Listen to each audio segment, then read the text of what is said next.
નમસ્કાર મિત્રો, જય ભારત, જય હિન્દ. સ્વાગત છે તમારું બધાનું લીડર ટ્રેડિંગ ગુજરાતી યુટ્યુબ ચેનલમાં.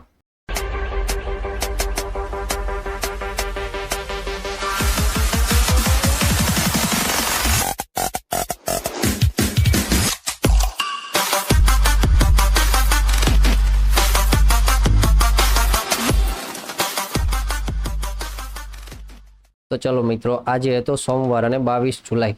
આજના દિવસે માર્કેટ સારું એવું ગેપ ડાઉન ઓપન થયું અને નિફ્ટી અને બેંક નિફ્ટી બંનેમાં ક્યાંક સપોર્ટ ઝોન નીચે ક્યાંક માર્કેટ ગયું અને પછી ડાયરેક્ટ બીજી જ કેન્ડલમાં 10 મિનિટની ટાઈમ ફ્રેમમાં સપોર્ટ ઝોન ઉપર આવી ગયો અને ત્યાંથી સારી એવી એક અપસાઇડની મુવમેન્ટ જોવા મળી છે.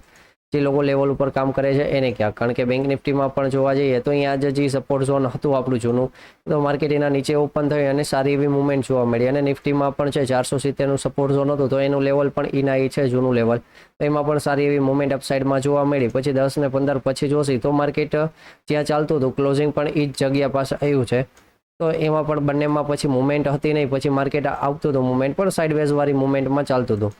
તો ચલો વધારે ચર્ચા નથી કરવી, વાત કરી લઈએ કાલના દિવસ માટે, એટલે કે બજેટના દિવસ માટે શું પ્લાનિંગ રહેવાનો છે. તો પહેલાં તો તમે જોયું હશે કે લેવલ થોડા ઘણા વધારે દૂર છે નિફ્ટીના, બેંક નિફ્ટીના બંનેના લેવલ. તો કાલના દિવસે કદાચ માર્કેટ વોલેટાઇલ અહીંયા લેવલની અંદર જ હોય તો વધારે ટ્રેડ ન થાય, એના માટે આપણે લેવલ છે ઘણા દૂર રાખેલા છે. કાલના દિવસે પણ પહેલો પ્લાનિંગ એ હશે કે માર્કેટ બેંક નિફ્ટીની છે હવે તો ક્યાંક રેન્જ બ્રેક કરે અને એની બહાર નીકળીને સારી એવી મુવમેન્ટ આપે. કારણ કે આજના દિવસે માર્કેટ રેન્જ બહાર તો નીકળ્યું હતું, પણ માર્કેટ ગેપ ડાઉન ઓપનિંગ થઈ પહેલી કેન્ડલમાં બહાર નીકળીને ફરી પાછું અહીંયા અંદર આવી ગયું, તો એ ક્યાંક હેમર જેવી કેન્ડલ થઈ ગઈ હતી અને ફરીવાર અહીંયાથી બાઇંગ જોવા મળ્યું અને એના એ રેન્જમાં માર્કેટનું ક્લોઝિંગ પણ આવી ગયું સારું એવું. તો ચલો ફરીવાર ક્યાંય માર્કેટ ઓપન થાય છે, સાઇડવેઝ ઓપન થતું હોય તો અહીંયા પણ આપણે ઉપર 500ના ઝોનવાળી રેન્જ છે એને પણ આપણે 500 ઉપર નીકળશે ત્યારે એક સારા એવા અપસાઇડ માટે જશું. અને સેમ વસ્તુ કે 52,065નું લેવલ બ્રેક થશે તો પછી આપણે 800ના ઝોન સુધી માર્કેટમાં મુવમેન્ટ માટે જશું. વચમાં 52,000નું ઝોન આવશે, એ પણ થોડુંક હેરાન કરશે, તો એટલા માટે અહીંયા 52,065નું ઝોન અથવા અહીંયા 52,000નું ઝોન પણ તમે પરફેક્ટ રાખી શકો છો, કારણ કે અહીંયા થોડીક કન્ફર્મેશન મળે એવું નથી, લેવલ છે થોડાક વધારે નજીક નીકળે છે, તો એટલા માટે 52,100નું લેવલને નજીક આપણે 52,065નું લેવલ પડ્યું, એટલા માટે મેં 52,065નું લેવલ રાખેલું છે. કારણ કે જોવા જઈએ તો વ્યવસ્થિત લેવલ છે 200ના ઝોન પાસે જ છે, પણ 200ના ઝોન પાસે વારંવાર સપોર્ટ આવે છે, કન્ફર્મેશન મળતી નથી. ફરીવાર એ ઝોન નીચે ક્યાંય નીકળશે તો પાછળનો જે સપોર્ટ ઝોન હતો એ પણ બ્રેક થઈ જશે અને થોડી કન્ફર્મેશન મળશે, એટલા માટે એના નીચે ક્યાંક મુવમેન્ટની આશા છે. તો લેવલ છે એ 52,065ના ઝોન પાસે રાખેલું છે. ફરીવાર માર્કેટ ઓપન થાય છે કે 52,000ના ઝોન પાસે અને અહીંયાની આ વોલેટાઇલ માર્કેટ જોવા મળે તો ફરીવાર આપણે અહીંયા રેન્જ કરી નાખશું. ઉપર છે એ 300નું લેવલ રાખી દેશું અને ડાઉન સાઇડ માટે છે એ 800નું લેવલ રાખી દેશું. જો માર્કેટ અહીંયા સારી મોટી એવી કેન્ડલ બનાવતું હશે તો પહેલાં તો કામ એ છે કે સવારમાં ટ્રેડ કરતા હોય તો ટ્રેડ છે એ લેવલ મુજબ ક્યાંક રાઉન્ડ નંબરને ધ્યાનમાં રાખીને કરવાનો થશે. અહીંયા એક 200નું ઝોન સપોર્ટ તરીકે કામ આવશે અને એક 52,000નું ઝોન સપોર્ટ તરીકે કામ આવશે. જો માર્કેટ સાઇડવેઝ ઓપન થઈ જાય છે અને અહીંયા હોય છે ત્યારે ક્યાંક, કારણ કે સારો એવો ટ્રેડ છે આપણને 12 વાગ્યા પછી જ ક્યાંક મળવાનો છે. જ્યારે બજેટની આખી કમેન્ટ્રી પૂરી થઈ જાય છે ત્યારે માર્કેટમાં લેવલ મળી જશે કે સારો એવો રજિસ્ટન્સ ઝોન અને સારો એવો સપોર્ટ ઝોન, તો એને બ્રેક અથવા બ્રેકઅપ અથવા બ્રેકડાઉન થશે ત્યારે જ સારી એવી મુવમેન્ટ ક્યાંક આપણને જોવા મળવાની છે. ચલો પહેલાં તો ચર્ચા કરી લઈએ. ફરીવાર માર્કેટ ક્યાંય અપસાઇડ ઓપન થઈ જાય છે 52,800ના ઝોન પાસે અને ફરીવાર 52,800 ઉપર ટ્રેડ કરતું હોય તો પછી નાનકડો વ્યૂમાં એક અપસાઇડનો નાનકડો સ્ટોપ લોસ રાખી શકાય કે 52,765 વાળા ઝોન પાસે. ફરીવાર એના નીચે નીકળે તો ડાઉન સાઇડની મુવમેન્ટ માટે વયું જવાનું. ફરીવાર માર્કેટ કાલના દિવસે ઓપન થાય છે કે 500ના ઝોન ઉપર અને 550ના ઝોન ઉપરને ઉપર હોલ્ડ કરતું હોય તો 500ના ઝોન પાસે નાનકડો એસએલ રાખીને થોડીક વાર હોલ્ડ કરી શકાય. જો વોલેટિલિટીમાં એસએલ આવી જાય છે તો પ્રેમથી આપણે અહીંયા નહીં રમતા, અહીંયાથી બહાર નીકળી જવાનું. ફરીવાર માર્કેટ ઓપન થઈ જાય છે 52,100ના ઝોન પાસે અને 52,100ના ઝોન ઉપરને ઉપર હોલ્ડ કરતું હોય તો એક સ્ટોપ લોસ હશે 52,000ના ઝોન પાસે. અહીંયા નાનકડો એવા પ્રીમિયમ છે, થોડુંક ઓટીએમ હશે તો પણ અહીંયા ઓટીએમ તો નહીં પણ એટ ધમનીમાં જ કામ કરજો ને, એમાં જો સ્ટોપ લોસ પણ થોડોક મોટો બનશે પણ એ સ્ટોપ લોસ રાખવો પડશે જો 52,000ના ઝોન પાસે ટ્રેડ કરવો હશે તો. ક્યાં ફરીવાર માર્કેટ ક્યાંય ગેપ ડાઉન ઓપન થઈ જાય છે અને 52,000ના ઝોન નીચે ટ્રેડ કરતું હોય, 52,000ના ઝોન નીચે, તો એક 52,000ના જગ્યાએ એસએલ રાખીને નીચે છે તો એક ડાઉન સાઇડની મુવમેન્ટ માટે જોઈ શકાય ક્યાંક. ચલો વાત કરી લઈએ ક્યાંક નિફ્ટીની. નિફ્ટી માટે જોવા જઈએ તો 500નું ઝોન છે જે છે એ, કારણ કે આજના દિવસનું ક્લોઝિંગ છે એ પણ ક્યાંક 509 વાળા ઝોન પાસે ક્યાંક આવ્યું છે સારું એવું. ફરીવાર માર્કેટ છે એ 500ના ઝોનની કાલ ઉપર ઓપન થાય છે કે નીચે ઓપન થાય છે તો એના ઉપર થોડું ઘણું ધ્યાન રહેશે કે ફરીવાર નિફ્ટી છે એ ઓપન થાય છે કે 500ના ઝોન ઉપર, તો આપણે એક 500ના ઝોન ઉપર છે ત્યાં સુધી એક અપસાઇડનો વ્યૂ છે એવો ક્યાંક રાખીને એક અપસાઇડ માટે બેસી શકાય. પણ ગમે ત્યારે માર્કેટ રેડ કેન્ડલ આપીને 52,000 500ના ઝોન નીચે નીકળી જાય તો પછી અહીંયા 470 વાળું છેલ્લું લેવલ છે, એના નીચે માર્કેટમાં ડાઉન સાઇડનો વ્યૂ માટે પણ છે, કારણ કે પાછળના દિવસે સારું એવું સેલિંગ આવ્યું છે, તો આજના દિવસે પુલબેક વાળું પણ જગ્યા પણ થઈ ગઈ છે અને ફરીવાર નીચે નીકળશે તો ડાઉન સાઇડ માટેની મુવમેન્ટ પણ સારી એવી જોવા મળવાની છે. અને ખાસ કરીને કાલના દિવસની મુવમેન્ટ હશે એ બધી ક્યાંક બજેટના ન્યૂઝ ઉપર જ હશે, તો એ વસ્તુનું ધ્યાન રાખજો. કદાચ લેવલ આગા પાછા રહી શકે, લેવલ વારંવાર ફેક થઈ શકે, પણ બજેટની સ્પીચ છે એ ચાલુ રાખીને એના ઉપર કામ કરજો તો ક્યાંક વધારે ખ્યાલ રહેશે.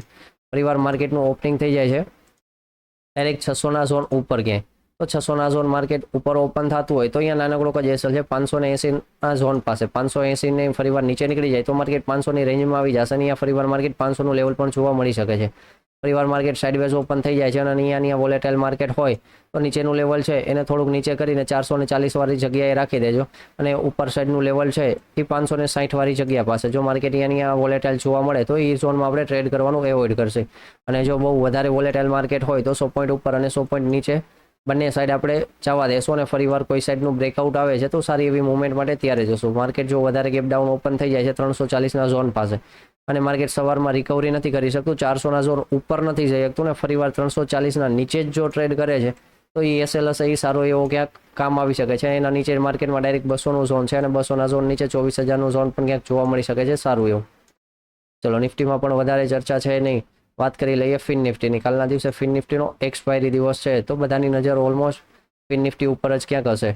ચલો ફિન નિફ્ટીમાં પણ લેવલ છે અપર સાઇડનો એક 840 વાળા ઝોન પાસે સારો એવો રેઝિસ્ટન્સ ઝોન છે અને નીચે 400નો ઝોન પાસે સારો એવો સપોર્ટ છે. ફિન નિફ્ટીનો ઘણો મોટો માર્કેટમાં રેન્જ છે સારી એવી, કારણ કે 400 પોઈન્ટ પ્લસની ક્યાંક રેન્જ છે, તો રેન્જ છે એ મોટી છે, મોટી રેન્જ બ્રેક થશે તો મોટી મુવમેન્ટ ક્યાંક જોવા મળશે. અને ખાસ કરીને બજેટનું દિવસની ન્યૂઝ પૂરી થઈ જાય છે અને પછી બ્રેક થાય છે તો ક્યાંક સારી એવી મુવમેન્ટ જોવા મળવાની છે, તો એ વસ્તુનું ખ્યાલ રાખીને, કારણ કે અત્યારના દિવસે જોઈએ તો ફિન નિફ્ટીના પ્રીમિયમ છે એ સારા એવા વધારે ક્યાંક 200 રૂપિયાની નજીક ક્યાંક પ્રીમિયમ ચાલતા હતા એટ ધ મનીના, તો 200 રૂપિયા એટલે પ્રીમિયમ થોડાક ફિન નિફ્ટીના વધારે છે, તો કાલના દિવસે થોડીક વાર ફિન નિફ્ટીમાં ટ્રેડ કરવાનું ધ્યાન રાખજો. ફરીવાર પ્રીમિયમ છે એ વ્યવસ્થિત ઝોનમાં આવી જાય તો ત્યારે ક્યાંક ટ્રેડ કરવાનું વધારે કન્ફર્મેશન વાળું રહેવાનું છે. ફરીવાર માર્કેટ સાઇડવેઝ ઓપન થાય છે અને આજના દિવસના હાયર પોઈન્ટ ઉપર એટલે કે 718 ઉપર માર્કેટ ટ્રેડ કરતું હોય તો 700ના ઝોન પાસે સેલ રાખીને એક ટ્રેડ પ્લાન કરી શકાય કે 838 વાળા ઝોન વાળી સુધી ક્યાંક મુવમેન્ટ જોવા મળી શકે સારી એવી. ફરીવાર માર્કેટ જો રેઝિસ્ટન્સ ઝોન પાસે ઓપન થાય છે અને અહીંયાથી માર્કેટ ફરીવાર ડાઉન સાઇડ માટે નીકળે છે ને 800ના ઝોન નીચે ક્યાંય ટ્રેડ કરે છે તો પછી એક ડાઉન સાઇડ માટેનો પ્લાનિંગ કરી શકાય કે જે ગેપ અપ ઓપન થયું હોય તો ત્યાં સુધીનો ગેપ પૂરો થાય એવો ક્યાંક. ફરીવાર માર્કેટ 838 વાળા ઝોન ઉપરને ઉપર જો હોલ્ડ કરે છે તો 800ના ઝોન પાસે એસએલ રાખીને હોલ્ડ કરવો હોય તો ત્યાં સુધી એસએલ રાખીને ક્યાંક હોલ્ડ કરી શકાય. ફરીવાર માર્કેટ ઓપન થઈ જાય છે ઈના ઈ ઝોન પાસે તો આપણે માર્કેટમાં ધ્યાન રાખશું, કારણ કે ડાઉન સાઇડ માટે 500નું ઝોન છે, અપસાઇડ માટે 700નું ઝોન છે. અહીંયા માર્કેટ વોલેટાઇલ ફૂલ હશે અને જો વધારે મોટી કેન્ડલ હોય તો આપણે આ ઝોનમાં જે ટ્રેડ કરવાનું એવોઇડ કરશું અને ફરીવાર કોઈ પણ ઝોનમાં બહાર નીકળે છે તો અહીંયા સારી એવી એક મુવમેન્ટ માટે જોઈ શકાય. અને ફરીવાર જો માર્કેટ ઓપન થતું હોય ડાયરેક્ટ 500ના ઝોન નીચે અને માર્કેટ પહેલી બીજી કેન્ડલમાં સવારમાં 540 ઉપરને ઉપર ટ્રેડ કરતું હોય તો પછી એક અપસાઇડના ટ્રેડ માટે જોઈ શકાય કે 500નું ઝોન છે, માર્કેટ એનો સારો એવો સપોર્ટ બનાવ્યો છે તો એના ઉપર એક અપસાઇડની મુવમેન્ટ સારી એવી જોઈ શકાય કે ફરીવાર 700ના ઝોન સુધી ક્યાંક મુવમેન્ટ જોવા મળે. ફરીવાર માર્કેટ વધારે ગેપ ડાઉન ઓપન થઈ જાય છે અને 420 વાળું ઝોન છે એના નીચે ક્યાંય ટ્રેડ કરતું હોય, લાસ્ટમાં 380ના ઝોન નીચે જો ટ્રેડ કરતું હોય માર્કેટ તો એના નીચે ડાઉન સાઇડની મુવમેન્ટ જોવા મળી શકે છે 200 પોઈન્ટની. અને જો માર્કેટ છે એ ન્યૂઝ પછી તો 12 12:30 પછી જો મોટા લેવલ બ્રેક થતા હશે તો ક્યાંક 200 પોઈન્ટની બંને સાઈડ મુવમેન્ટ ક્યાંક જોવા મળી શકે છે સારી એવી. અપર સાઈડ જોવા જશે તો 24,000નું ઝોન છે ડાઉન સાઈડ માટે, અહીંયા પણ 400ના ઝોન નીચે 200નું ઝોન છે સારું એવું.